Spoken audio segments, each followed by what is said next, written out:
조합재 TV 시청자 여러분, 6월 27일 오전 10시를 넘었습니다.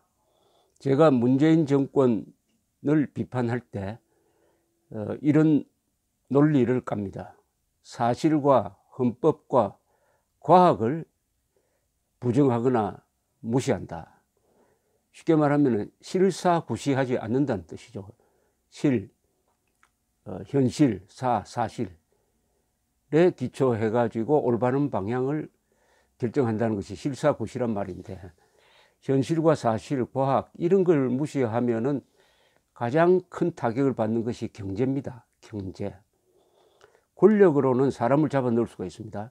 권력으로는 역사를 조작할 수도 있습니다. 권력으로는 살 사람도 죽일 수 있고 죽일 사람도 살려낼 수가 있습니다. 그러나 권력으로 안 되는 게 있습니다. 바로 경제입니다. 경제를 살리고 죽이는 것은 권력이 아닙니다. 사실, 과학입니다. 사실과 과학에 기초한 올바른 정책, 즉 실사구시하는 마음이 바로 경제를 살리는 것입니다. 경제를 살리는 정치인들은 다 실용적 정치인들입니다. 또 개방적 정치인들입니다. 그리고 세계를 넓게 보는 사람들입니다. 그리고 무역에 치중하는, 무역을 중시하는 사람들입니다.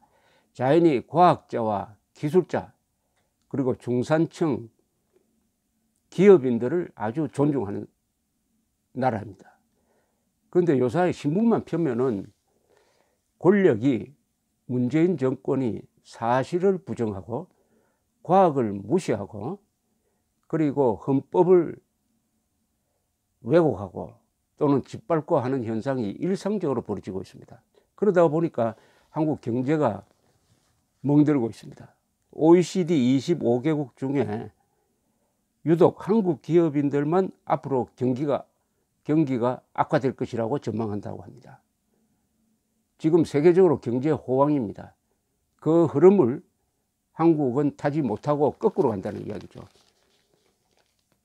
과학을 무시하고 사실을 무시하고 진행 중인 원자력 발전소 백지화가 곳곳에서 부작용을 낳고 있는데 어마어마한 돈이 지금 낭비되고 있습니다. 월성 1호기를 조기에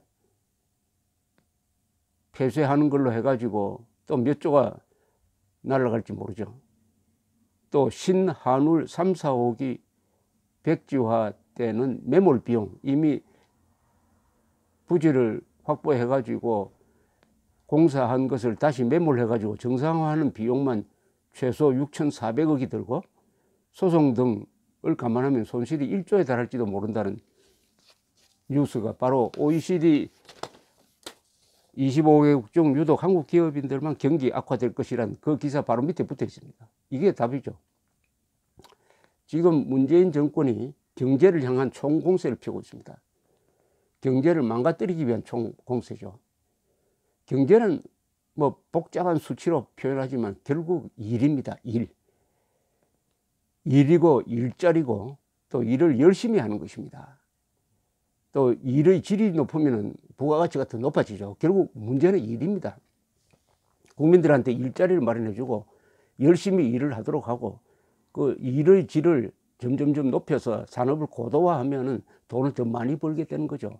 결국 일입니다. 일.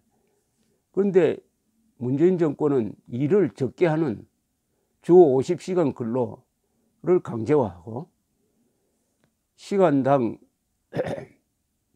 최저임금을 갑자기 올려가지고 자영업자들, 아주 소규모 기업들이 고생하도록 만들므로써 오히려 일자리를 줄이고 있습니다. 일자리를 줄이고 일하는 시간을 줄이면은 누가 돈을 벌습니까? 하나님이 대신 돈을 벌어서 줄 수는 없는 것 아니겠습니까? 지금 한국 경제에 대한 총공격은 그 밑에 계급투쟁론을 깔고 합니다. 양극화 선동을 깔고 합니다. 그동안 돈 많이 번 사람들, 나쁜 사람들이다.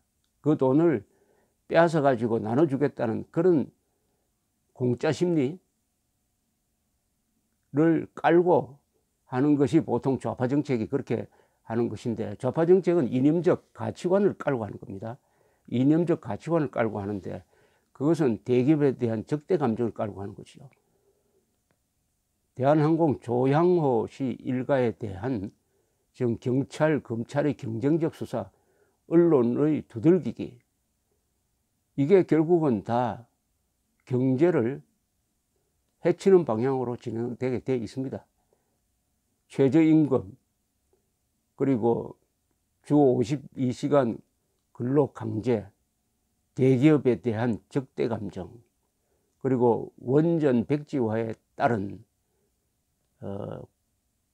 전기값 인상이라든지 아니면은 한수원 경영 악화, 이런 것들이 다 모이면은 결국은 일자리가 줄어들고, 그리고 국가 빚은 많아지고 하는 쪽으로 되고, 그렇게 되면은 이 정부가 주장하는 소득 성장, 소득 경제 성장, 소득을 많이 올림으로써 경제 성장을 한다는 것은 물거품이 되고 마는 것입니다. 그러면 경제는 권력이 하자는 대로 움직여주는 것이냐? 아닙니다. 경제는 생물입니다. 경제의 원리는 소비와 생산입니다. 소비와 생산이 가격이라는 것으로서 그 값이 매겨지는, 조정되는 그런 메커니즘입니다. 소비, 생산, 가격, 여기에는 권력이 개입할 여지가 없습니다. 권력이 개입하면 경제는 왜곡돼 버립니다. 권력이 강하면 경제는 약해집니다. 바로 북한 노동당 정권이 잘 보여주고 있습니다. 독재 권력이 워낙 강하니까 경제가 저렇게 시들해져 버렸습니다. 조선조도 마찬가지죠. 조선조는 산농공상이라고 그랬습니다. 경제를 모르는 지식인들이 공자 맹자 시절의 문장 몇 개만 달달 외워가지고 나라를 다스리다가 보니까 경제가 망가지고, 경제가 망가지면은 군대가 강하게 유지될 수가 없으니까 국방이 불안해지고 결국은 일본 식민지가 되고 말았습니다. 그러나 이승만은 자유민주주의 시장경제라는 제도를 만들고, 박정희는 북 강병의 경제개발 노선을 통해서 대한민국은 지난 70년 동안 갑자기 우리 민족 역사상 갑자기 부자 나라가 됐습니다. 그것도 세계 10대 경제대국이 됐습니다. 세계 5대 공업국이 되었습니다. 삶의 질이 세계 12등까지 올라간 적이 있습니다. 이것은 경제를 소중하게 한 분들 덕분입니다. 세계에서 가장 가난한 나라를 이런 부자 나라로 만든 주역들은 지식인들이 아니었습니다. 검사, 판사, 국회의원, 노조 간부들이 경제를 맡았으면 지금 북한 꼴이 됐을 겁니다.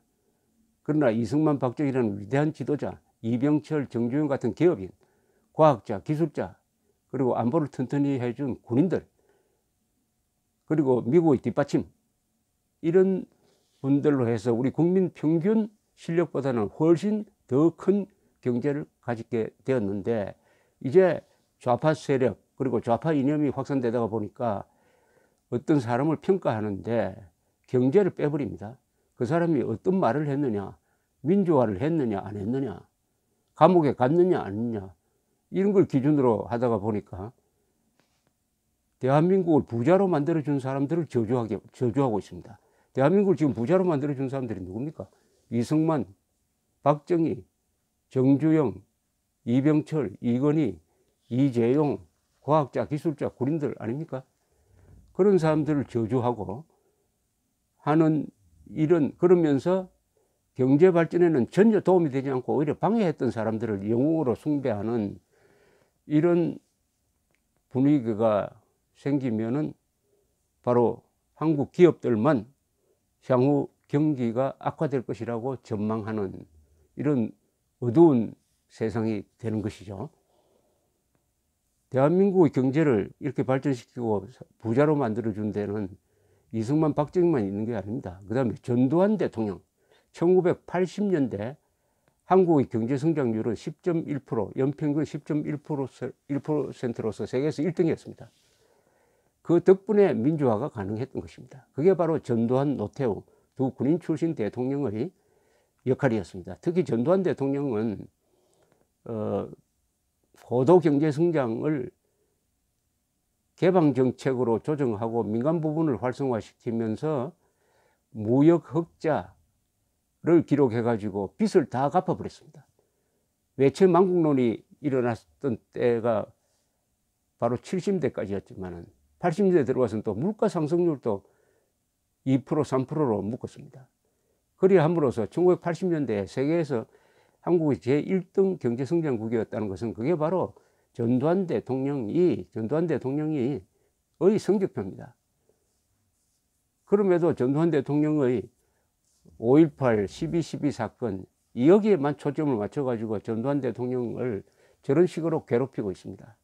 전두환 대통령, 대한민국을 가장 부자로 만든 3대 대통령 중에 한 사람입니다. 그런 사람을 저렇게 노후까지 괴롭히는 이런 나라가 계속 돈을 벌 수 있겠습니까? 공짜를 좋아하고 고마움을 잊어버린 나라는 반드시 대가를 치르는데 주로 경제에서 그렇게 됩니다. 경제가 더 발전하지 못하고 벌어놓았던 돈을 다 까먹게 됩니다. 이명박, 박근혜 두 정부가 경제에서 열심히 했습니다. 두 대통령이 경제정책에서 가장 중심 테마로 했던 것이 뭡니까? 돈을 아끼는 것 아니었습니까? 돈을 벌고 돈을 아끼는 것. 어떻게 하면은 낭비성 투자를 복지를 하더라도 지금식의 이런 포주기식이 아니라 어떻게 하면은 생산으로 돌아오는 복지를 할 것이냐, 어떻게 하면은 개혁을 해가지고 연금개혁 등등 또는 노동개혁 등등을 통해서 어떻게 하든지 낭비를 줄일 것이냐 하는데 고심했던 사람이 이명박, 박근혜입니다. 그래서 튼튼한 재정을 물려받은 문재인 정권은 그것을 믿고 원전백지화라는 우리 경제에 영구적으로 멍이들 지금 정책을 펴고 있습니다. 과학과 사실을 무시하고. 왜냐? 선대 대통령들이 열심히 돈을 모은 그걸 가지고 이렇게 아주 관념의 유희를 펼치고 있는데, 관념의 유희가 먹혀들지 않는 것이 바로 경제입니다. 자, 이렇게 되면은 머지않아 경제가 반격을 할 겁니다. 경제가 권력에 대해서 반격을 개시할 것입니다. 어떤 식으로 하느냐? 경제가 망가지는 방법으로. 일자리가 줄어들고, 그래서 실질 임금은 줄어들고, 실업률은 늘어나고, 물가는 오르고, 재정은 나빠지고, 수출은 악화되고 하는 쪽으로 경제가 반응하게 될 것입니다. 이것은 권력이 수습할 수 없는 국민이 될 것입니다. 이렇게 되면은 보통 좌파 정권은 선동을 합니다. 이렇게 경제가 잘못된 것은 누구 때문이다? 미국 때문이다. 베네수엘라는 그렇게 이야기하죠. 미국 때문이다. 소수의 부자들 때문이다. 이렇게 선동하는데 문재인 정권은 그게 불가능하게 되었습니다. 왜냐? 그동안에 권력을 잡고 기업인들 많은 이른바 적폐수사라는 걸 했습니다. 이제 완벽한 권력을 쥐었습니다. 선거를 통해서. 이제는 기득권층이 되어버렸습니다. 좌파 기득권층이 되어버렸습니다.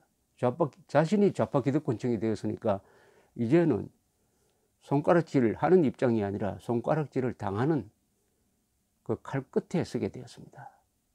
변명이 안 통한다는 이야기죠. 변명이 안 통하면 어떻게 되냐? 한국 민족성의 독특한 기질이 있습니다. 권력을 잡은 사람들에 대한 저항정신이 매우 강합니다. 그것과 결부될 때 문재인 정권의 위기가 시작될 것이라고 생각을 합니다. 경제는 권력의 명령을 듣지 않는다는 이 사실을 명심하고 이제 정책을 바꿀 때가 되었습니다. 지금까지 1년여의 정책이 과연 국민들이 먹고 사는 문제를 개선시켰느냐 하는 것을 냉정하게 평가를 하면 답이 나올 것이라고 생각합니다. 주로 고통받는 사람이 자영업자, 저임금 소득자라는 것은 도대체 뭘 이야기합니까? 자기가 보호해 주겠다는 사람을 지금 해치는 것 아닙니까? 왜냐? 경제가 문재인 정권의 말을 듣지 않기 때문입니다. 감사합니다.